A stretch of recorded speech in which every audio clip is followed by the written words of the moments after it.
Hi, my name is Henry Sanders. I am the CEO of Madison 365.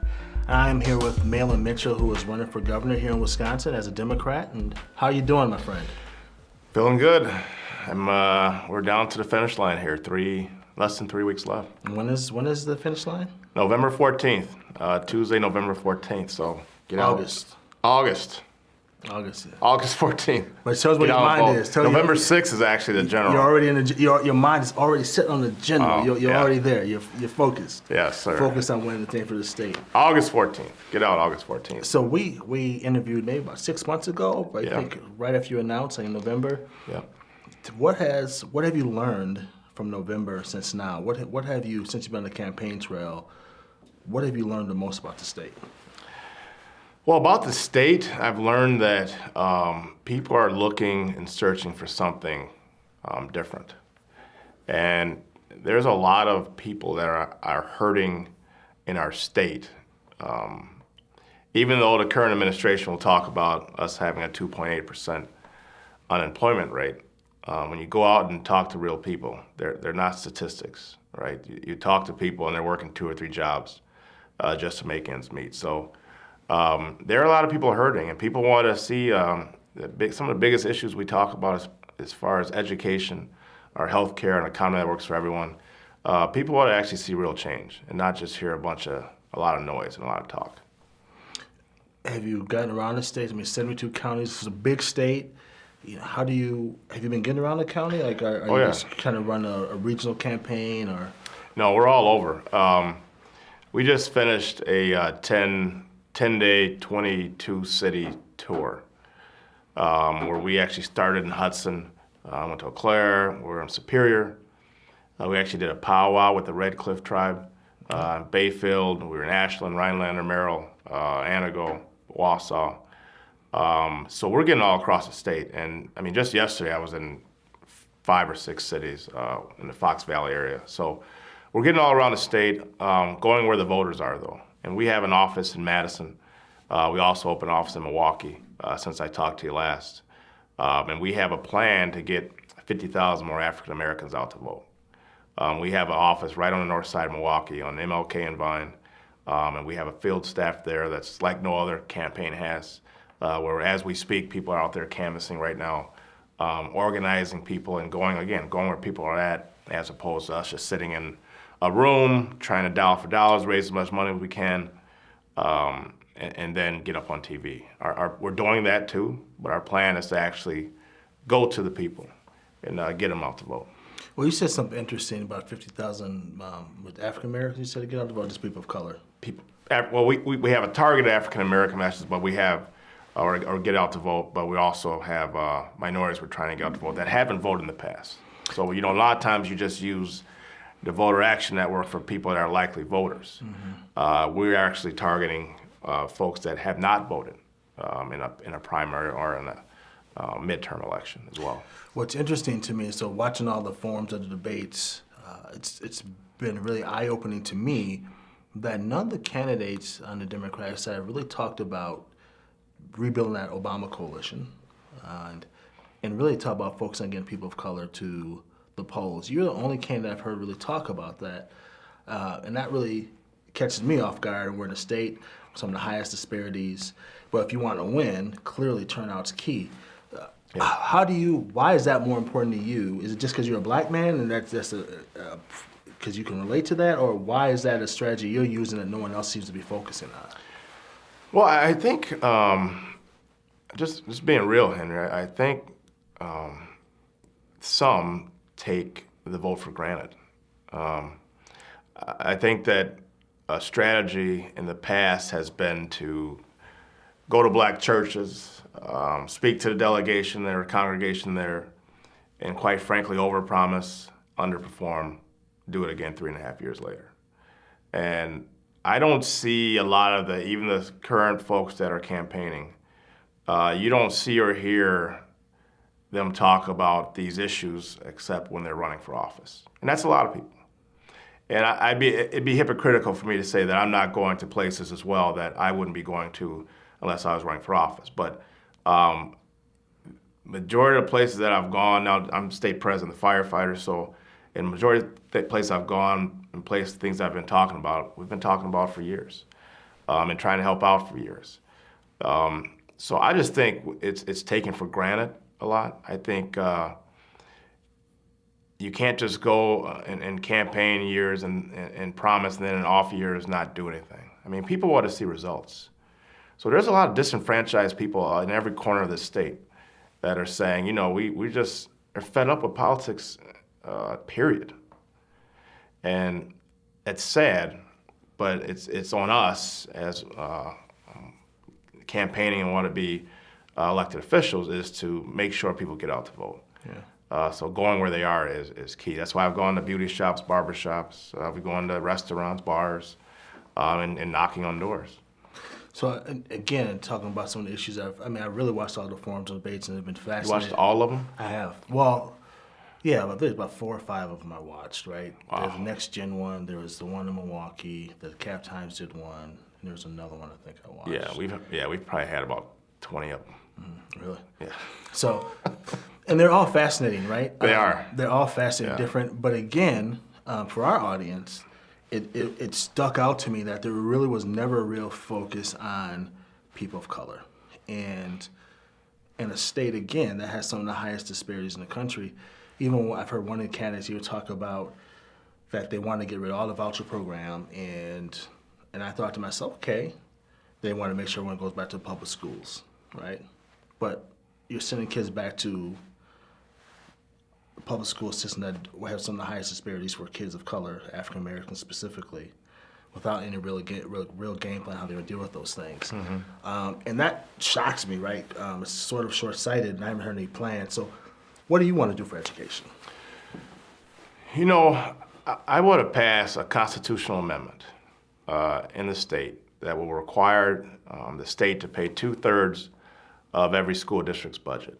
That will alleviate a lot of the pressure and the stress that are, quite frankly, pitting administrations versus teachers versus students, and it's unfortunate.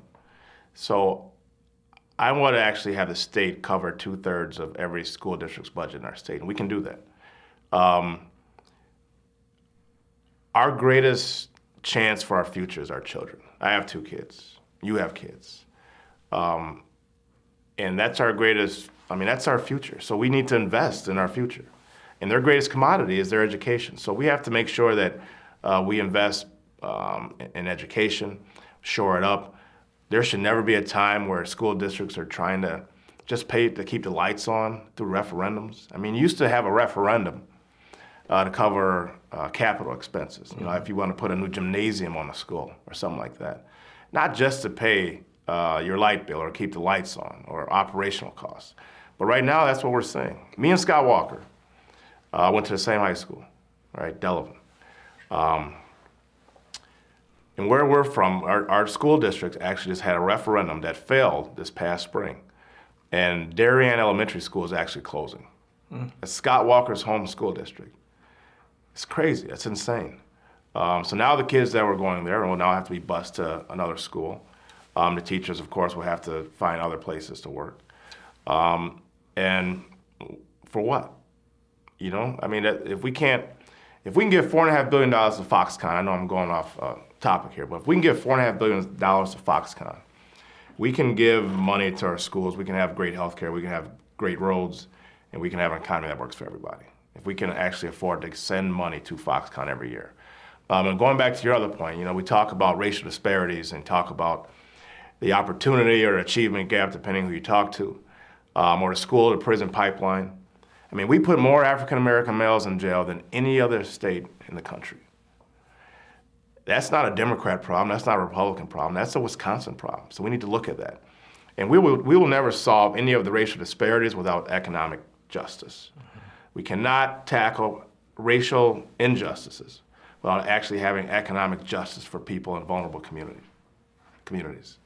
So until we actually have opportunities in places that need them the most, and they have to be provided by the state and local government, and we have to do everything in our power to make sure that we are providing these opportunities, we will never have kids doing better in schools. If they're going to school hungry, if they're going to school, there's homeless children that are going to school. If they're going to school, not having their homework done because their parents are working 2 or 3 jobs just to keep a roof over their head or to make ends meet. And then we wonder how then we send them to a school where a teacher, in my opinion, is overworked, underpaid. And now they're not just asked to be the teacher, but they're asked to be the mental health professional. They're asked to be the parent. They're asked to be the judge, the jury, quite frankly, everything to this child. And oversized classes. Then we wonder why we have the opportunity or achievement gap with kids of color. We have the school to prison pipeline, and then we have the highest African American male incarceration rate. And it's sad, right? I mean, so It's sad, it's horrible, but we're not going to tackle it until we actually address the root of the problem. You know, I've been a firefighter for 20 years, and even though technology changes, people change, our tactics change, at the end of the day, our job is still to put the wet stuff on the hot stuff, right? To keep it simple. So until we actually address the root of the problem, and that is there's no economic opportunities, we'll continue to have racial injustice. Who gave you that line? That's a nice one. Wet stuff on the hot stuff. I like that.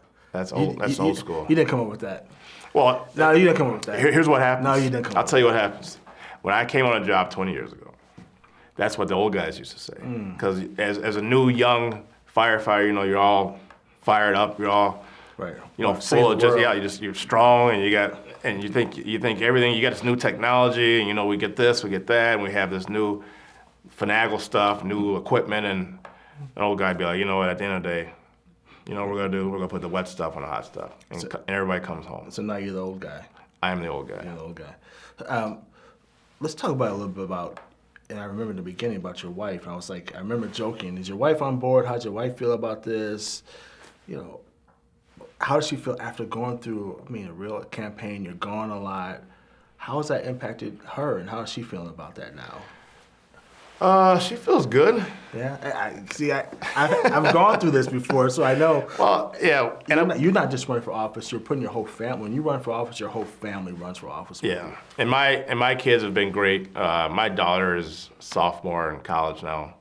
My son's starting his freshman year in high school. So really, all my kids need right now is money, food, and water. And they'll always need those things. Yes. So, yeah. So that's, if I provide that, my son's playing Fortnite.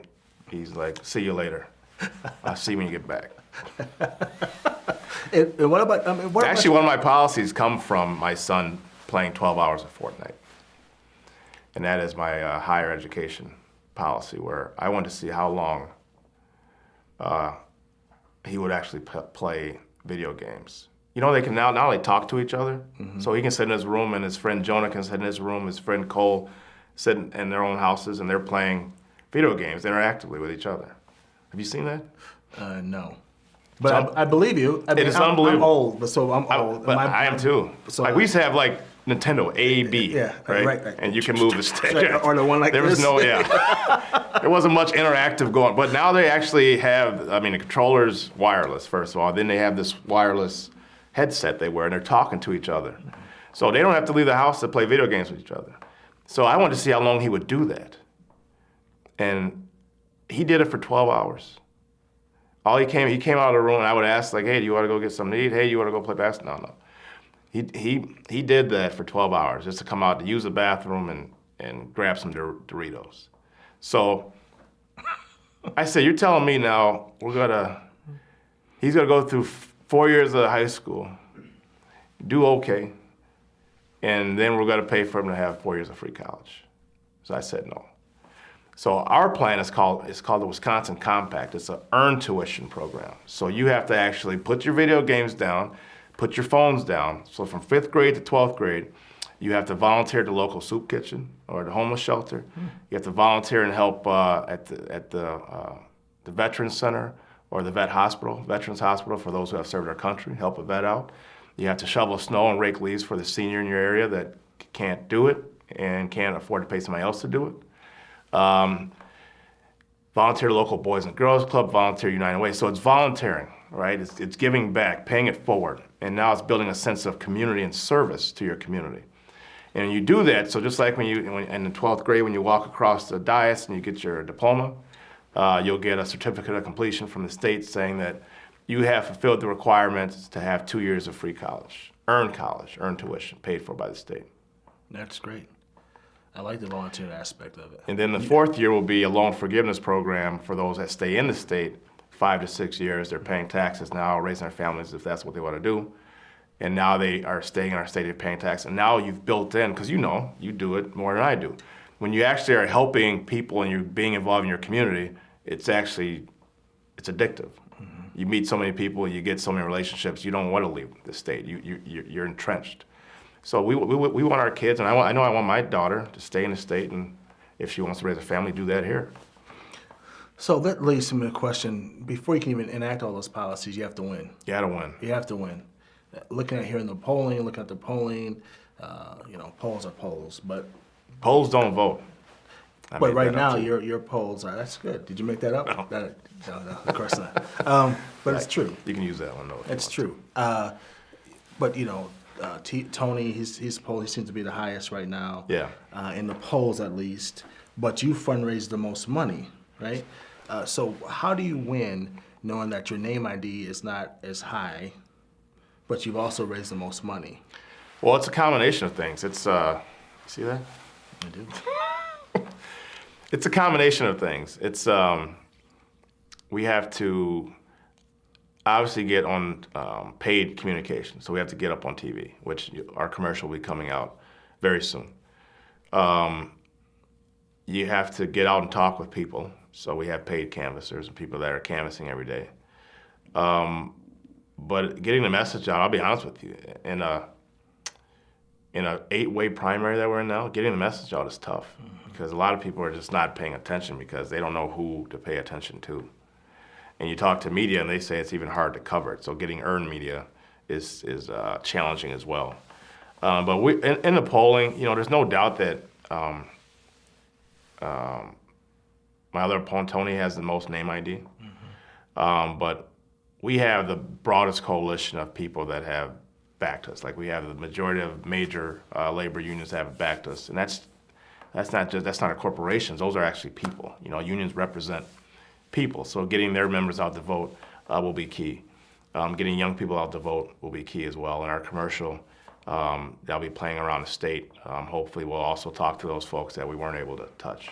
And fundraising has been difficult because looking at the other candidates, it looks like a lot of them have borrowed their own money, put their own money in. You kind of just fundraised the money, right? Did you put any of your own money in there? I did not. So I think if you're gonna, every candidate, majority of candidates have put their own money in. Some have loaned themselves up to $250,000. That's commitment. That's commitment. Yeah. But I also, I have a child in college, and I'm not wealthy by any stretch of the imagination, or independently wealthy. And I also think, if you're gonna run for public office, your job is, as a candidate, is to get people to believe in you, right? And unfortunately, a lot of people believe in you is also getting people to give you money to get your message out there. And that's fundraising. So fundraising has been a grind. It always is a grind. Dollar for dollars is not fun. It's not natural to ask someone you don't know for money for something that you're trying to get them to believe in as well. But it's part of the business, and we've done well fundraising. We were the highest fundraiser to date, and have been. And how much money do you think, if you got anyone gets in, Democrat gets in the general, how much money do you think you have to raise to go against someone like Scott Walker? He's going to raise a lot of money, right? Yeah. Well, Scott Walker's going to have more money than he even can probably spend reasonably. He's going to be well resourced. So the projection is that you have to raise at the minimum $7 million in 3 months. Wow. That's a lot of money. It's a lot of money. Why do it, Mahlon? And I'm saying it sincerely. Why campaign? Why travel around 72 counties? Why have people take shots at you? Why fundraise over $1 million? And that's just for the primary. If you get through, that means you have to start basically over and you have to raise $7 million. which means more phone time, more fundraising. $3.5 million a month almost. Why? Why? I mean, we have a really good job. This job will probably be a paid decrease for you, is my guess. Why do it? You're making me feel bad here. Well, it's a question of, Because I mean, first of all, I don't try to do anything, or I don't look to do things that are easy.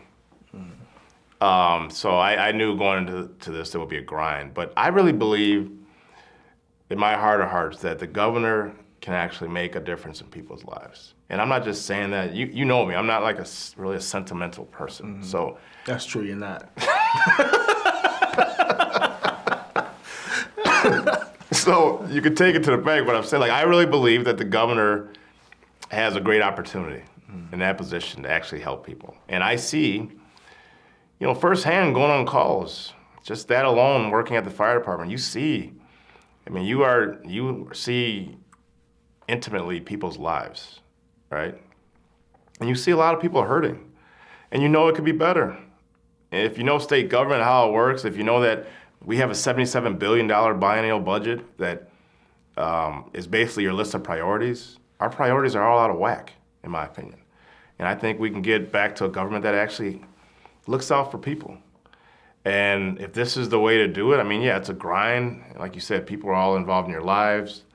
Anything you say is under a microscope, and you're being critiqued on anything. And I'm not a polished politician or a career politician, so I sometimes say things that, I don't know if I shouldn't say them or that they didn't come out right, maybe. But I want to help people. That's why I'm running. So that's why you do it. You accept the challenge. You understand the daily grind. I'm relatively young. I'm 41 years old, so I have energy. But more important than that, I have the passion to want to do it. And you have to have the drive. You mentioned some of the things that you said over the campaign, some of the things people assumed you were going to say or didn't say. Does that take a toll on you? Like, you have to make sure that you watch everything you say and everything.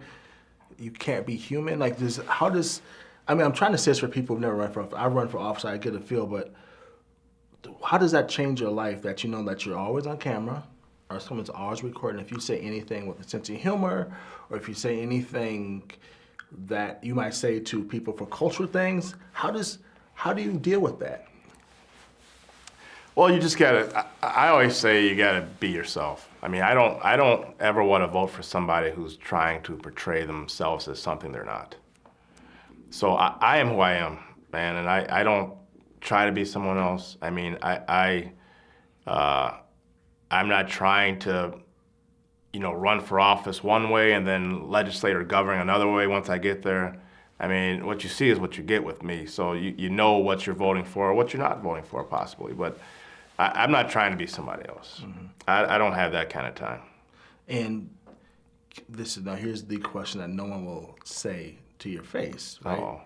But can a black man win in Wisconsin? Can you win governor? Because I remember back in, at a different time, they were saying that they didn't think, the Democratic Party folks were saying they didn't think a black person could win statewide, right? They might not say it publicly, but internally they were saying those things. Yeah. And I haven't heard that around your time, your campaign. But again, I'm not connected to the party. But for the average person, say, I like Mahlon, he's a good guy, but God, just can a black guy win in Wisconsin? I had a lady yesterday tell me to my face, we were stopping at a bunch of, and I won't say the city, but we were stopping at a bunch of Dem party offices to drop off signs and literature and things as we were going through meetings. And I had a lady say, she goes, it's so nice to meet the candidate, but she says, I thought it was crazy when you first announced, because I'm like, a black guy got to be governor of Wisconsin? There's no way. Now, this is a Democrat. I know, and trust me, I get it. And then she said, but when I came to that debate in Milwaukee, you changed my mind. I said, well, I appreciate that. So can a black person win statewide in Wisconsin? The answer to me is yes, because in not comparing myself, we talked about this before, but not compare myself to President Obama, but he's won our state twice. Right. Won by 14 points, I think, the first time in '08, and then 4 years later, after all the negative attack ads, he won our state by close to 6 points against Mitt Romney. So it can be done. I'm the president of the Professional Firefighters of Wisconsin. Majority of my union association is white males, and they've elected me by acclamation 3 times. So it's not, I mean, you know, there's racist people everywhere in the world. And I don't think I'm going to get those people to vote for me anyway. I don't know who they're voting for, but I don't think they're going to be voting for any of the other 8, possibly 7 or 8, but or voting at all. But I don't worry about that, and I don't deal a lot or talk about things that I know I can't change. But there's a lot of voters out there that just they don't care what color you are, right. Or even where you're from. You know, a lot of people have the angle, well, someone from Madison can't win. Well, we wouldn't have Tammy Baldwin. We wouldn't have Governor Doyle. We wouldn't, you know, wouldn't have had Russ Feingold. So it's not where you're from. It's what you're saying and how your message is conveyed to the people of the state of Wisconsin. So let's just change subjects a little bit. Across the state, some of your favorite things in the state, like where has it been, like favorite restaurants, favorite sandwich? Like what are some of the things that stand out to you about this big, wonderful state? I like the driftless areas on the western part of the state. We did a brewery tour, small brewery tour. That was fantastic. We were up in, I love Superior, like around this time of year. You don't want to be up there in another 4 months, but because it's cold up there. But I love Superior around this time of year. The powwow we did, and we had dinner at the Bayfield Inn. That was fantastic. I went to Cornucopia. You ever been to Cornucopia, Wisconsin? I don't know. Sounds. I want to say yes, but I don't want to. Went to Halverson's, got some smoked trout. You got to go there if you're in Cornucopia. That sounds plug. good. It is good. It's very good. But no, I mean, traveling the state, it's interesting because you do meet a lot of different people doing this, and at times you feel like if only these people here could come and travel with me and talk to these group of people here, they would realize that they have so much in common. If they would just be at the same table and sit and talk, as opposed to how we all just talk at each other. And and these are all different groups of people I'm talking about. It's just like if we could just like sit together, we would actually realize we have more in common than we do apart, and we all at some point want to get to the same goal, and we have the same goal in mind. We just have different ways of getting there. So how does the governor do that? I mean, because the governor could help be a champion for that, right? It could be politics, I think, right now are where it's very divisive. It's us versus them, or you're the bad guy, we're the good guys. You're always wrong, we're always right. What do you do? I mean, I think you could, especially Wisconsin, we're such a unique state. We're more like a purple state, right? We're like really that people here in the state really want to go for. How are you going to help feed my family? Give me a job, you know, the basics. But how do you do that? How can you unite a state that's been so divided? How can you bring those people together? You just gotta do it, man. You know, I've been doing that a lot in my career, and that is bridging the gaps and bridging the divide. You know, politics of resentment, politics of division, unfortunately works. If a governor says to one of his biggest donors, which Governor Walker did, that I'm going to divide and conquer a certain segment of the population in the state of Wisconsin, I mean, we should believe him that he wants to divide and conquer our state. And that's essentially what he's done. As state president of the Professional Firefighters of Wisconsin, we had the city of Milwaukee firefighters, Milwaukee Local 215. We're all in the International Association of Firefighters, but we have 61 locals in the state. And you do not have to belong to the state association, which I'm president of. But we all want to. We all want everyone to belong. Milwaukee's been off for 27, 28 years. I actually, once I became president, I actively worked to bring them in. And they're in now. And we don't all agree politically. They haven't always agreed with what the state association, the direction, or some of our political leanings as far as their leadership. But we sat down talked about things, and we realized two things. One is the beefs that we so-called had were beefs from people way back when that have retired and not even here anymore, or moved to Florida or left the state, when I say not here, or that we have probably 95% of the things we talk about we're actually in agreement on. There's a 5% that we don't. So we sat down, we talked about the 95%, agreed to disagree on the 5%, but realized that we're better off working together. So I brought Milwaukee firefighters, local 215 in, about 900 members, close to 1,000 members actually, into the Professional Firefighters of Wisconsin Association, and things have been great. Yes. So that's bringing people together, and that's people ask me, what's the number one thing I want to do as governor? And besides all the things we talked about, the issues, actually shoring up our educational system, healthcare, fixing our roads, which suck. One of the things I want to do is actually bring people together. There used to be a time where you can go in a bar or an establishment and talk with someone about politics, and you knew you didn't disagree. You knew you didn't agree. Now we have families fighting family members at the dinner table at holidays, and I was just in a bar in Racine not too long ago, and walked in, and the lady looked at me, and the first thing she said, we don't talk any politics here. I was just going in there to get a spotted cow. And I was going to talk politics, but I just had a spotted cow. Right. Stay quiet. So how do you convince the people who are just disgusted with politics, who are the people who are like, you know what, I'm not going to vote, I'm just going to stay at home? Why vote? Why even get in this mess of Republicans versus Democrats? Nothing changes. Why vote for mail-in? Why would I get off my couch to go vote for you on August 14th?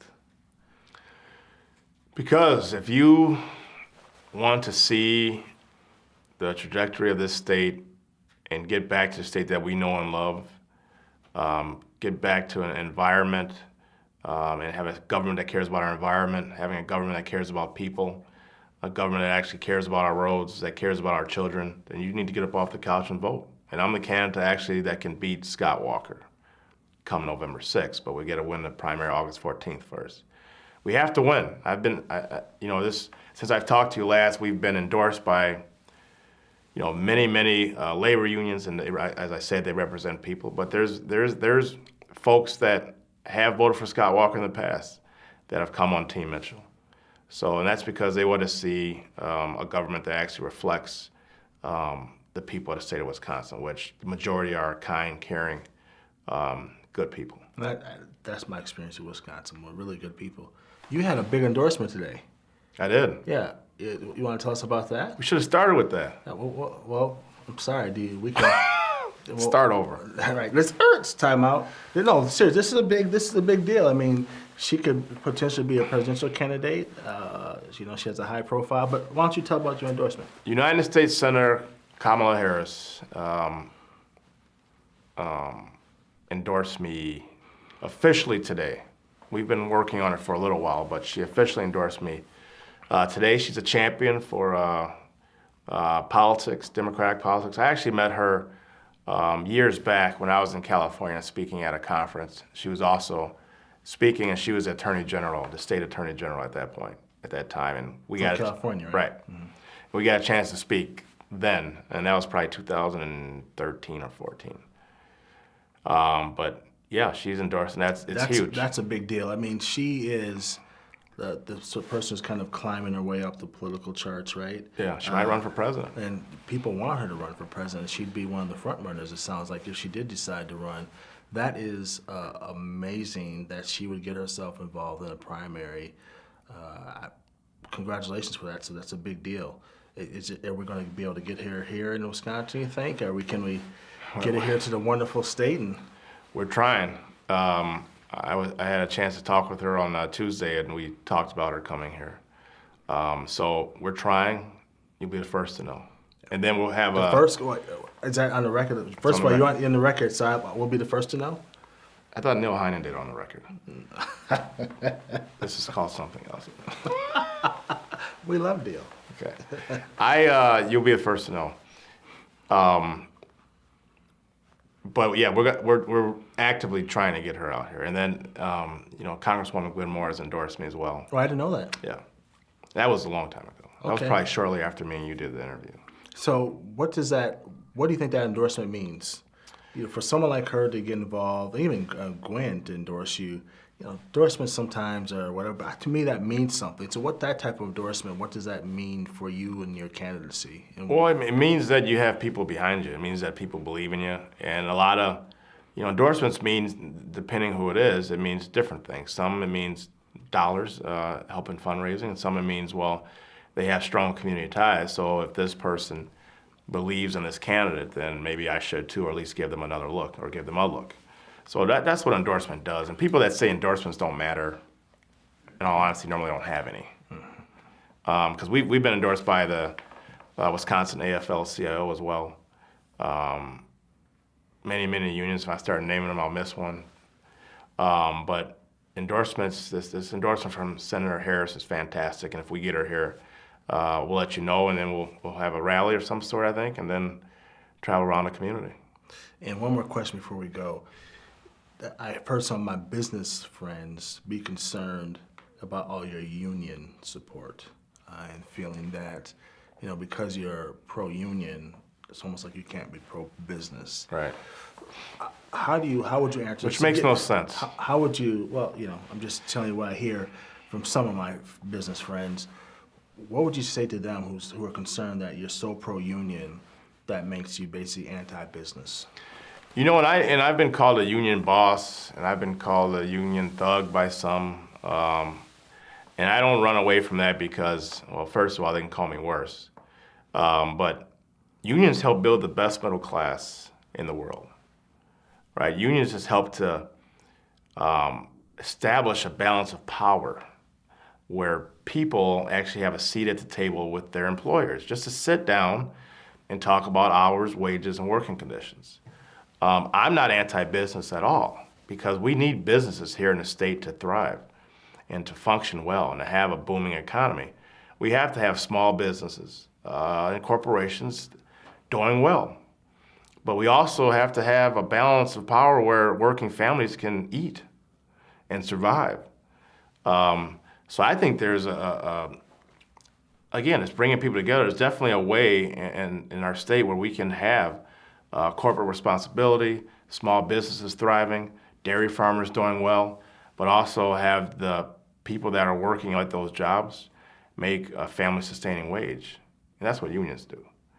Unions are people coming together, pooling their resources and money together to have a seat at the table.